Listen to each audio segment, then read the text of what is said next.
నమస్తే welcome to good news India. KCR ఆనవాళ్లు తెలంగాణలో అడుగడుగునా గుర్తుకొస్తాయి. అవి చెరిపేస్తే చెరిగిపోయేవి కాదు. తాజాగా హైదరాబాద్లో జరుగుతున్న మిస్ వరల్డ్ పోటీల సందర్భంగా మళ్లీ కేసీఆర్ ఆనవాళ్ల గురించి ప్రస్తావన వచ్చింది. కేసీఆర్ కట్టిన అద్భుతమైన కట్టడాలు, సెక్రటేరియట్ భవనాన్ని, పోలీస్ కమాండ్ కంట్రోల్ సెంటర్ను, యాదాద్రి దేవాలయం, నాగార్జున సాగర్ బుద్ధవనం చూసి ప్రపంచ సుందరిమణులు సంబరంతో ఆశ్చర్యపోయి సెల్ఫీలు తీసుకున్న వీడియోస్ ఇప్పుడు సోషల్ మీడియాలో వైరల్ అవుతున్నాయి. ఇవన్నీ కట్టిన ఆ పాలకుడు ఎవరంటూ వారు ఆరా తీయడం కూడా కనిపించింది. హూయిస్ కేసీఆర్ అని సుందరిమణులు అక్కడి నిర్వాహకుల్ని ఆసక్తిగా అడిగి తెలుసుకున్నారు. కేసీఆర్ తెలంగాణ ఏర్పాటులో ఆయనదే సింహభాగం.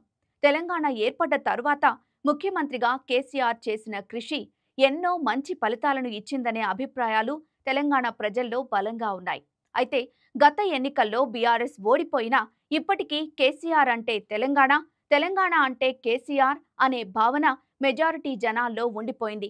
కానీ తెలంగాణలో కేసీఆర్ ఆనవాళ్లు లేకుండా చేస్తామని కాంగ్రెస్ పార్టీలో కీలకంగా ఉండే నేతలు కామెంట్ చేసి కోరి కష్టాల్ని కొని తెచ్చుకున్నారు. కాంగ్రెస్ లీడర్లు ఇష్యూపై మాట్లాడి విమర్శలు చేస్తే బావుండేది. అనవసరంగా కేసీఆర్ ఆనవాళ్ల అంశాన్ని నెత్తిన వేసుకుని ఆయన గురించి తెలంగాణ ప్రజలకు మళ్లీ గుర్తొచ్చేలా చేశారని సొంత పార్టీ నేతలే వాపోతున్నారు.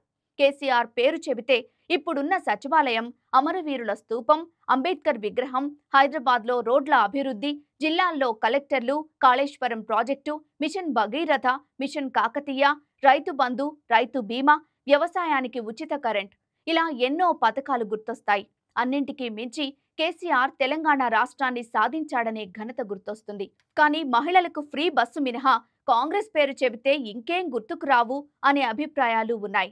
ఇప్పుడు మిస్ వరల్డ్ అందగత్తెలు కూడా కేసీఆర్ పేరు స్మరించడం కాంగ్రెస్లో తీవ్ర చర్చనీయాంశమైంది. కేసీఆర్ ఎన్నికల్లో ఓడిపోయినా తెలంగాణలో ఆయనకున్న గుర్తింపు, పేరు తగ్గదు. ఆయన తెలంగాణ జాతిపిత కాబట్టి కేసీఆర్ పై మాట్లాడేప్పుడు కాస్త ఓపికతో మాట్లాడాలి. నేరుగా కేసీఆర్ ఏదైనా కామెంట్ చేస్తే దానికి సమాధానం చెప్పడం, కౌంటర్ ఇవ్వడం వరకు బానే ఉంటుంది. అంతేకాని కేసీఆర్ ఆనవాళ్లు లేకుండా చేస్తాము అనడం, ఆయనపై అవాకులు చవాకులు పేలితే కాంగ్రెస్కే భారీ నష్టమని ఆ పార్టీలోనే గుసగుసలాడుకుంటున్నారు.